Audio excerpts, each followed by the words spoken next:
Hello and as always, welcome to your trusted DragonHeir channel. In today's video we will talk about the different teams that we can assemble to confront Errich, one of the Chaos Shadows of Otherworld exploration in Season 1. Just like during the Chief Challenge event, for this matchup we will be looking to build teams around lightning heroes, as they have bonus damage. Thanks to the Lightning Radiance pairing, and if we've been lucky in the pulls, we're going to be able to assemble a lot of teams, since it is a pairing that has a lot of DPS and also a lot of supports. Using my account as an example, I have been able to get 722 million teams in total from this pairing, 5 in Errich and 2 in Jathalia. That's practically half of the 15 daily attacks we can do during Otherworld exploration. In this video I'm going to show you my 5 teams for Errich, the gearing used, the strategies and some details of certain heroes that tend to go unnoticed and are more useful than they seem. The first team to analyze, as you can see, is made up of mostly fairly accessible characters and, in this case, we have Otherworld too. Don't worry about this because, as you will see later, the damage done far exceeds 22 million. In addition to Otherworld, we will be using Meredith, which is a common character, Haug, which is rare, and finally, Volthug and Ihikatl, which are epic. The key points in this fight are to equip Meredith with Spiritual Incense Burner to shorten rotations and thus increase sustain. It is also important to use Volthug to apply defense debuff, so we must use the artifact on him. Positioning is also important. Since all of Errich's abilities deal area damage, we'll want to keep our DPS out of that damage as much as possible. Also, since our sustain is all of area effect and it's not that great either, we'll be looking to redistribute the damage from the ultimate between as many heroes as possible. That's why we'll put the remaining 3 in range. As you can see, the damage done exceeds 22 million by quite a bit and, although it is true that Otherworld does most of it, characters like Shagral, Nimbus or Shalter should have no problems to do enough damage.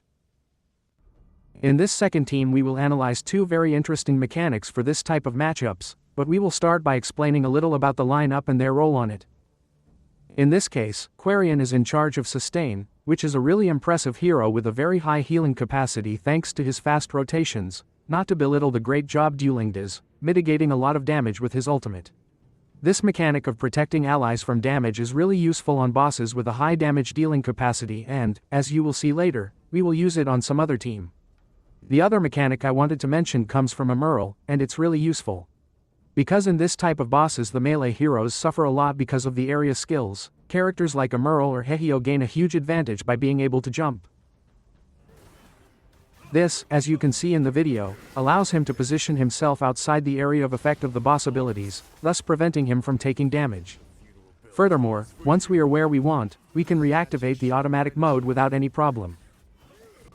Positioning here is simple, leaving Quarian and Dueling as targets and moving Emerald away to prevent him from locking on as a secondary target at the start. Also, as always, our ranged DPS are as far away from the source of damage as possible. As you can see, in this case the damage also exceeds the 22 million mark by quite a bit, so don't worry if you don't have Evelios. There are many other characters who are quite capable of doing enough. Our third team is not a mystery nor is there much to explain.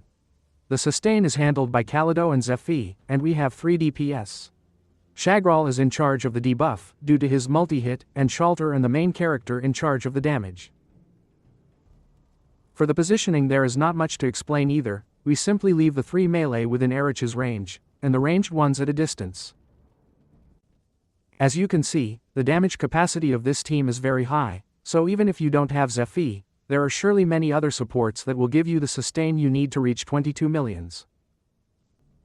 We continue with the fourth team, which is, without a doubt, the most accessible of all. It is made up of 4 rare and 1 epic character. For this team, Garius is able to keep them alive for as long as necessary, with the support of Irina's attack penalty debuff.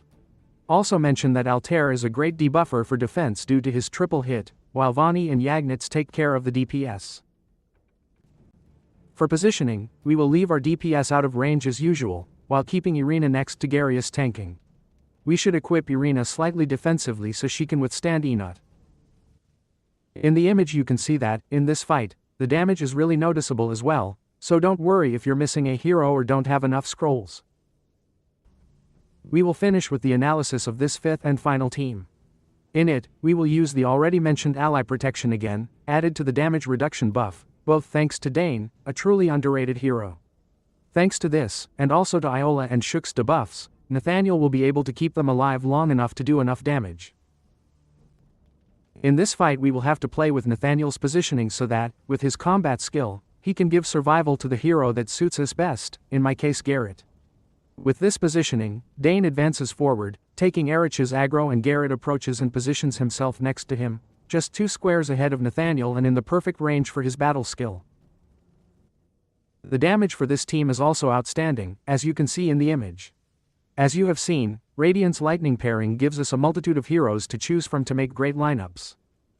We just have to pay attention to the synergies, try different positions and take advantage of all the resources that the game puts at our disposal. And that's all for today's video. As always, if you liked it or found it useful, please leave me a like and subscribe. See you in the next video. Thank you very much for your support.